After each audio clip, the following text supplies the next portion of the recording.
Hoy en Cara a Cara conversamos con José Antonio Meade, precandidato del PRI a la presidencia de la República, y está con nosotros también el presidente del PAN, Miguel Ángel Martínez Espinosa. Comenzamos.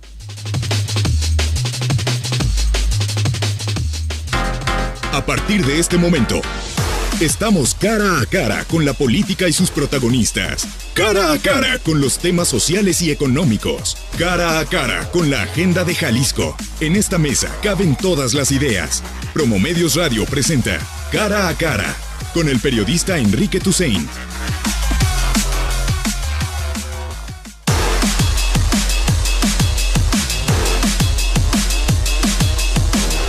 9:06 a.m. Estamos en vivo este 28 de diciembre. Comenzamos Cara a Cara. Ayer nos concedió, así lo digo entre comillas, una entrevista José Antonio Meade. Usted conoce su nombre, él es el precandidato del PRI a la presidencia de la República.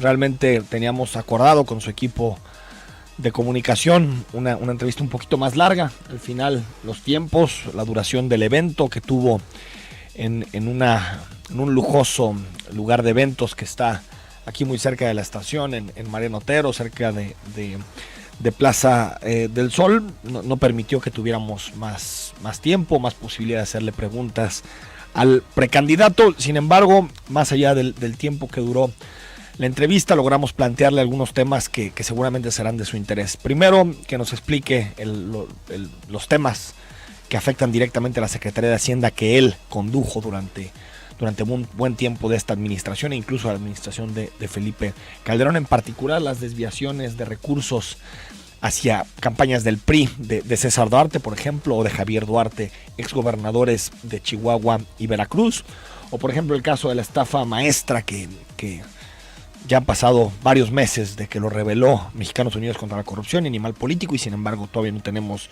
ninguna investigación seria sobre el asunto. También le preguntamos sobre la inseguridad que tiene en mente hacer, sobre todo partiendo de la idea de que él ha sido o fue funcionario de las administraciones tanto de Calderón como de Enrique Peña Nieto, y sobre los asuntos que también son importantes. Por ejemplo, si él dice que es el gran promotor del crecimiento económico, de la estabilidad, entonces ¿por qué en los últimos 10 años que él ha sido funcionario el país crece a 2%, hay 53 millones de pobres, vemos la inflación en los términos que está en este momento? Y por supuesto sobre un tema que le hemos dado mucha importancia en este espacio, que es el reportaje del New York Times sobre la censura y la libertad de medios de comunicación en nuestro país. Platicamos, fue breve, corta la entrevista con José Antonio Meade. Esperemos que en un futuro tengamos mayor posibilidad de acceder a tiempo y por lo tanto plantearle más temas y más cuestiones que a usted le interesa. Recibimos tus mensajes al 33 18 80 76 41. Escríbenos, danos tus comentarios, los leeremos al aire y escuchamos la entrevista que ayer le hicimos a José Antonio Meade. Muy buenos días, estamos en Cara a Cara y saludamos a José Antonio Meade. Él es el precandidato del PRI a la presidencia de la República. José Antonio, ¿cómo estás? Bien, contento de estar aquí en Jalisco, en tu programa, saludándote y a tu audiencia. Oye, José Antonio, has comenzado, digamos, tu precampaña diciendo: yo no soy igual que los distintos cargos del PRI con algún tema relacionado con la corrupción. Aún así pasaste por la Secretaría de Hacienda, hay muchos temas relacionados con la Secretaría de Hacienda, desde la estafa maestra, los desvíos de César Duarte. ¿Asumes alguna responsabilidad por eso? Mira, la Secretaría de Hacienda siempre ha sido muy escrupulosa en el cumplimiento de la ley. En todos los casos rinde cuentas. Yo te diría es probablemente la instancia que juega un papel más relevante en términos de coordinación, en términos de las auditorías que hace y de las auditorías que se le hacen. Y en cada caso ha tenido buen cuidado de ser un actor relevante y constructivo en el proceso del combate a la corrupción. Muchos de los casos que tú planteas, la estafa maestra, por ejemplo, se dio a conocer en Hacienda. El reporte que incluía el dictamen de que las empresas eran fantasma es un dictamen que publica la Secretaría de Hacienda cada primero de mes para quien tenga curiosidad. Pero hay nadie pagando por eso, ¿no? Pero sí, ¿cómo no?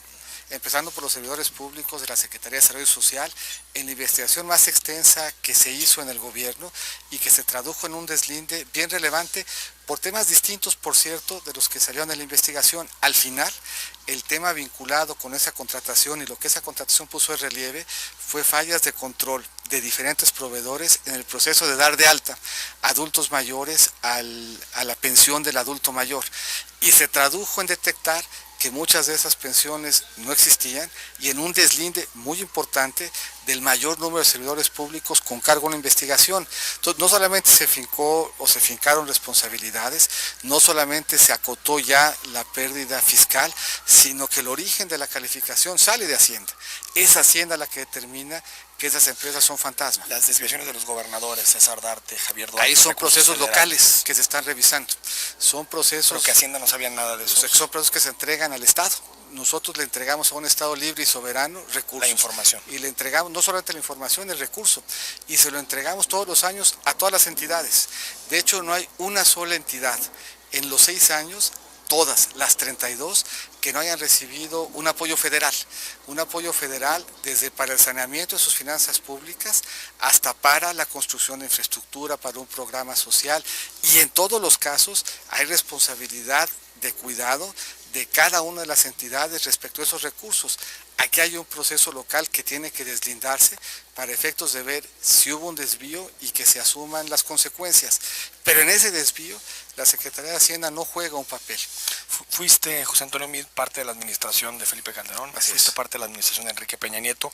En este periodo el país registró un crecimiento de solo 2%, millones y millones de dólares. Nomás un poco para irlo poniendo en perspectiva. Bueno, recordar, en este mismo periodo enfrentamos la peor crisis económica de una generación. La gran recesión. Entonces, un poco cuando uno toma en cuenta los promedios, luego nos dicen a los políticos que jugamos con los promedios para contar historias. Hay que cuidar que no hagamos lo mismo con los medios. Pero al final, en 11 años, 2% de crecimiento, ¿no? Más con allá una, de la depresión con una crisis de económica, 2009, ¿no? Pero la tiene uno que tomar en cuenta para efectos de ver el promedio y de distinguir si en ese crecimiento hay temas estructurales o hay temas que no ¿Te teníamos parecen buenos resultados económicos? Me parece que podemos mejorar, pero me parece que en un contexto en donde enfrentamos una crisis económica la más profunda de nuestra generación, en donde tuvimos un reto de salud bien relevante en términos de la pandemia, en donde tuvimos brutal incertidumbre que nos venía del resto del mundo, lo que tenemos es una economía que creció, que fue resistente, que fue balanceada, que generó espacios de inclusión, y me parece que uno tiene que hacer ejercicios en donde en justicia reconozca donde se está caminando bien y en donde con autocrítica veamos qué tenemos que mejorar. Pero el contexto que enfrentamos fue un contexto sumamente complicado. Y respecto de ese contexto, los resultados acreditan a que hay valor y fortaleza en la economía mexicana que tenemos que cuidar. Voy rápido por los temas porque tenemos poquito tiempo contigo. En inseguridad, durante el periodo de Calderón también tú fuiste parte de esa administración con Enrique Peña Nieto, casi 200,000 homicidios, una agenda de inseguridad y de combate a la violencia totalmente lastimosa, 28,000 desaparecidos. ¿Qué harías diferente de Peña Nieto en esta agenda? Diferente yo creo en los dos casos, de temas que tenemos que reconocer, así como yo creo que hay que reconocer, vuelvo a insistir, cuando el contexto no nos ayudó, hay que reconocer donde hay una realidad en donde la respuesta institucional no fue la adecuada. Lo que vemos además en los homicidios es que no termina en una sentencia, que no termina en una investigación. Buena parte de ellos del fuero común y buena parte de ellos vinculados con temas delincuenciales, pero eso no importa. Al final del día, cada uno de estos homicidios tiene que terminar en una sentencia. Uno, a lo largo de todos los estudios que hemos hecho, las armas son un tema. No tenemos una política de armas. Tenemos que ser mucho más asertivos y en eso hemos hecho reformas que nos van a ayudar para combatir el recurso en manos de las organizaciones delictivas. Tenemos que tener un marco de ley que nos permita cooperación en las investigaciones, reconocer cuándo un delito efectivamente es del fuero incluso municipal o estatal y cuándo es parte de un fenómeno que necesita un marco que nos permita hacer una investigación contextualizada que podamos llevar a cabo para ser mucho más asertivos. Yo te diría mejor combate a las armas, mejor combate a los recursos en manos de las organizaciones delincuenciales, más capacidad de investigaciones contextualizadas y un marco normativo que defina los delitos que nos duelen de la misma manera en los diferentes estados para que la cooperación pueda ser más efectiva. Para despedirte, leíste el reportaje del New York Times sobre el dinero público en medios de comunicación, sobre el uso de recursos públicos en medios de comunicación. ¿Qué te parece? ¿Tú harías lo mismo? Mira, me parece, en términos generales, un reportaje malón. En diferentes niveles. Y yo no sé incluso si ustedes lo hubieran publicado de haberlo estimado serio. No se dice cuánto es. No se distingue de qué manera. No se sabe cuánto es, por ejemplo, campañas de promoción al turismo, cuánto son campañas de vacunación. ¿No? Es que el fondo del asunto, a mí me parece que está también... No, para censurar. Es que yo no lo asumo. Yo no lo asumo como premisa. Yo creo que no. Ni este ni el anterior. Yo creo que el recurso público, y vuelvo a insistir, el asumir que la prensa en México no es libre, el asumir que la prensa en México no es crítica, el asumir que la prensa en México se compra, habla mal de quien piensa que esos son los valores que tenemos en el periodismo. En mi trayectoria yo he encontrado medios, periodistas, profesionales de la comunicación que me sorprende que sean así cuestionados porque no se colige con el profesionalismo que yo he visto en nuestros medios. Yo creo, esa ha sido mi experiencia, que hemos tenido medios críticos, medios libres, medios con capacidad de investigación, medios que tienen cada vez más mecanismos conforme a los cuales expresarse, y un gobierno, por cierto, que requiere comunicar, porque a veces con cierta suficiencia suponemos que la gente está informada. Y te pongo solamente un ejemplo. Desde mediados de los 80, los estudiantes en México tienen derecho a cuidar su salud en el Seguro Social. Sí. 30 años de política pública.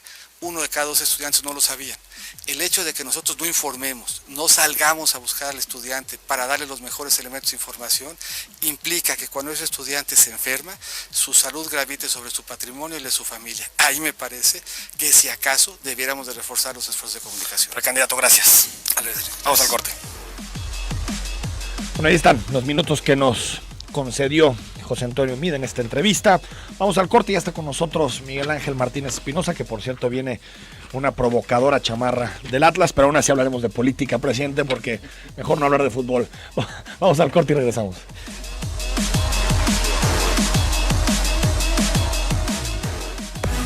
Este 2018, ejercítate y pasa un año saludable. Zona 3, 91.5 FM.